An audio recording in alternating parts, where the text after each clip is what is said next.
నిరుద్యోగులపై నిర్బంధ కాండ, పెండింగ్ ఉద్యోగ నోటిఫికేషన్లు విడుదల. పెండింగ్ ఉద్యోగ నోటిఫికేషన్లు విడుదల చేయాలని దిల్సుఖ్ నగర్లో భారీ ర్యాలీ, రేవంత్ సర్కార్కు వ్యతిరేకంగా నినాదాలు, 2 కిలోమీటర్ల మేర స్తంభించిన ట్రాఫిక్, అడ్డుకున్న పోలీసులు, పలువురు అరెస్టు, జీబుల్లోకి ఎక్కించుకొని నేతలపై పిడిగుద్దులు, ప్రభుత్వ దమనకాండపై బీఆర్ఎస్ ఆగ్రహం, లాఠీలు గులిపించడమేనా ప్రజాపాలన, అరెస్టు చేసిన వారిని వెంటనే విడుదల చేయాలి, 5,000 పోస్టులతో యువతను మోసం చేయొద్దు, 20,000 కానిస్టేబుల్ ఉద్యోగాలను భర్తీ చేయాలి. బీఆర్ఎస్ వర్కింగ్ ప్రెసిడెంట్ నువ్వు కేటీఆర్, నువ్వు మాట్లాడేటువంటి అర్హత లేదు. నిరుద్యోగులను నిండా ముంచినటువంటిదే మీరు బీఆర్ఎస్. మరి ఈ ప్రభుత్వం ఏమన్నా ఇంకా చక్కగా చేసిందంటే ఇది అంతకన్నా ఇంకా అధ్వానం అయిపోయింది.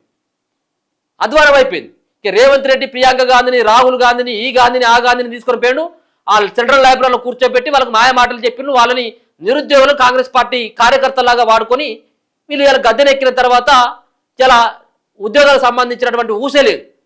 ఆల్రెడీ మీ సంబంధించినటువంటి డీజీపీ గారే చెప్పిళ్ళు, డీజీపీ గారు ప్రత్యేకంగా చెప్పిళ్ళు దీంట్లో 17 నుంచి 18,000 ఉద్యోగాలు ఖాళీగా ఉన్నాయి పోలీస్ శాఖలో అని. మరి కేవలం 5,000 ఉద్యోగాలతో మీరు నోటిఫికేషన్ వేస్తే ఏ విధంగా వాళ్ళు ఒప్పుకుంటారు?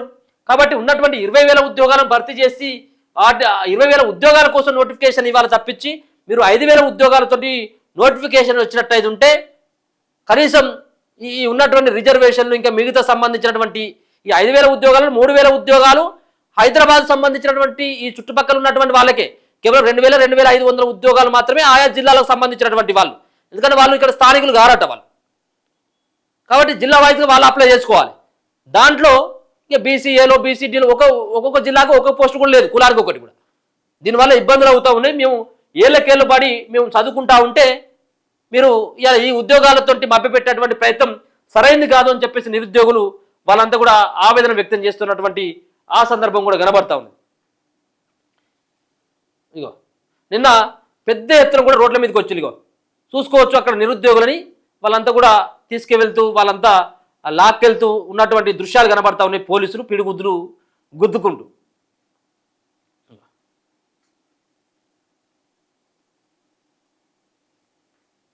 పోలీసు ఉద్యోగాల కోసం అహర్నిశలు కష్టపడుతున్న నిరుద్యోగులు కాంగ్రెస్ ప్రభుత్వంపై రగిలిపోతున్నారు. అధికారంలోకి వచ్చిన వెంటనే 2 లక్షల ఉద్యోగాలు ఇస్తామని నమ్మించి ఓట్లు వేయించుకున్న కాంగ్రెస్ నేతలు కేసీఆర్ ఇచ్చిన పోలీసు ఉద్యోగాలను తమ ఖాతాల్లో వేసుకుని కొత్త నోటిఫికేషన్లు ఇవ్వడంలో తీవ్ర జాప్యం చేస్తున్నారని తీవ్ర ఆగ్రహం వ్యక్తం చేస్తున్నారు. ఉద్యోగాల కోసం రాస్తారోకోలు, మెరుపు ధర్నాలు చేస్తున్నారు. ప్రభుత్వ దిష్టిబొమ్మలను దానం చేస్తున్నారు. 2022 నాటి ముఖ్యమంత్రి కేసీఆర్ ఇచ్చినవే నోటిఫికేషన్లని నాటి నుంచి నేటి వరకు ఒక పోలీసు ఉద్యోగానికి కూడా నోటిఫికేషన్ ఇవ్వకపోవడం సిగ్గుచేటని వాళ్ళు మండిపడతా ఉంటే, అదొక పక్కన ఉంటే వయో పరిమితిని కూడా పెంచాలని చెప్పేసి డిమాండ్ చేస్తూ ఉన్నారు.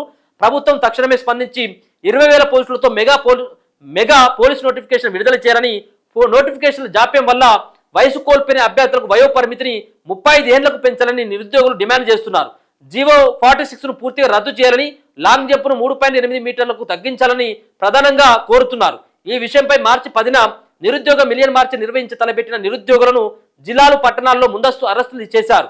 పోలీసు ఉద్యోగాలకు నోటిఫికేషన్ ఇవ్వకపోతే ఇక నుంచి రాష్ట్ర వ్యాప్తంగా ఉన్నటువంటి నిరుద్యోగులను ఏకతాటిపైకి తీసుకుని వచ్చి మేము ఈ యొక్క ధర్నాలని, ఈ యొక్క ఉద్యమాన్ని ఇంకా ఉధృతం చేస్తామని చెప్పేసి నిరుద్యోగులు నిన్న వార్నింగ్ ఇవ్వడం జరిగింది. ఇక నిరుద్యోగ సంబంధించినటువంటి వాళ్ళంతా కూడా, జేఏసీకి సంబంధించినటువంటి వాళ్ళంతా కూడా మోతిలాల్ కనబడతా ఉన్నారు. ఇంకా మిగతా కొంతమంది వాళ్ళు కనబడతా ఉంటే వీళ్ళేమో ఒక పక్కన ఇంకొక పక్కన ఒక అశోక్ నగర్లో చేస్తూ ఉన్నారు, అలాగే సెంట్రల్ లైబ్రరీ దగ్గర నడుస్తూ ఉన్నది, అలాగే ఓయూ దగ్గర నడుస్తూ ఉన్నది, మరో పక్కన దిల్సుఖ్ నగర్లో కూడా 5,000 వద్దు 20,000 ఉద్యోగాలు వద్దు అని చెప్పేసి ఒక డిమాండ్ ప్రధానంగా వాళ్ళు వినబడతా ఉన్నారు. సో 5,000 కోసం కాదు, మేము 20,000 ఉద్యోగాల కోసం మేము డిమాండ్ చేస్తాను, ఉద్యోగాలు ఎప్పుడు ఇస్తారని చెప్పేసి వాళ్ళు అడుగుతా ఉన్నారు. పోలీసు ఉద్యోగాల కోసం ఎదురు చూస్తున్న లక్షలాది మంది నిరుద్యోగుల ఆశలపై నీళ్లు చల్లుతూ కేవలం 5,000 పోలీసు ఉద్యోగాలు మాత్రమే ఇస్తామని ప్రభుత్వ పెద్దలు ప్రకటనిస్తున్నారు. దీంతో 2.5 ఏళ్లుగా 20,000 పోలీసు ఉద్యోగాల కోసం ఎదురు చూస్తున్న వారికి తీవ్ర నిరాశ ఎదురైంది. 17,000 ఖాళీలు ఉన్నాయని, వాటిని భర్తీ చేసి తెలంగాణ పోలీసు బలాన్ని పెంచాలని మాజీ డీజీపీ శివధర్ రెడ్డి ప్రభుత్వానికి విన్నవించిన కేవలం 5,000 పోలీసు పోస్టుల భర్తీకే ప్రభుత్వం మొగ్గు చూపుతున్నదని నిరుద్యోగులు ఆవేదన వ్యక్తం చేస్తున్నారు. అధికారంలోకి రాకముందుకు ఏడాదికి 2 లక్షల ప్రభుత్వ ఉద్యోగాలు ఇస్తున్నామని మోసపూరిత హామీలు ఇచ్చిన కాంగ్రెస్ అధికారంలోకి వచ్చిన తమను నట్టేట ముంచిందని ఆగ్రహం వ్యక్తం చేస్తున్నారు. ప్రభుత్వ తాత్సారం వల్ల దిల్సుఖ్ నగర్ లాంటి ప్రాంతాల్లో అప్పులు చేసి మరి ఏళ్ల తరబడి నిరుద్యోగులు తీసుకుంటున్న కోచింగ్లకు అర్థం లేకుండా పోతుందని వాళ్ళు ఆవేదన వ్యక్తం చేస్తూ ఉన్నారు. వాళ్ళ యొక్క ఆవేదనలో అర్థం ఉన్నది. 2 లక్షల ఉద్యోగాలని చెప్పినటువంటి రేవంత్ రెడ్డి మరి ఇప్పుడు 60,000, 70,000 అని చెప్పేసి అంటా ఉన్నావు. మరి ఇంకా 130,000 ఉద్యోగాలు ఇవ్వాలి కదా నువ్వు బాకీ. అది కూడా సంవత్సర కాలంలో అని చెప్పినావు కదా, మరి ఆ సంగతి ఏంది? అది అట్లా ఉంటే ఇక నిరుద్యోగుల ధర్నాలో ఒక ఉద్రిక్త పరిస్థితి ఏర్పడ్డది. దిల్సుఖ్ నగర్లో ర్యాలీని అడ్డుకున్న పోలీసులు, జాతీయ రహదారిపై భారీగా స్తంభించిన ట్రాఫిక్, పలువురు నిరుద్యోగుల పైన కూడా పోలీసులు వాళ్ళు కేసులు పెడితే 19,000 పోలీసు ఉద్యోగాలు భర్తీ చేయాలని చెప్పేసి వీళ్ళు కూడా డిమాండ్ చేస్తూ ఉన్నారు. 19,000 పోలీసు ఉద్యోగాలు భర్తీ చేయాలని నిరుద్యోగులు డిమాండ్ చేశారు. ముఖ్యమంత్రి రేవంత్ రెడ్డికి రాసిన ఉత్తరాలను మంగళవారం చిక్రబెల్లి లైబ్రరీలో పోస్టు చేశారు.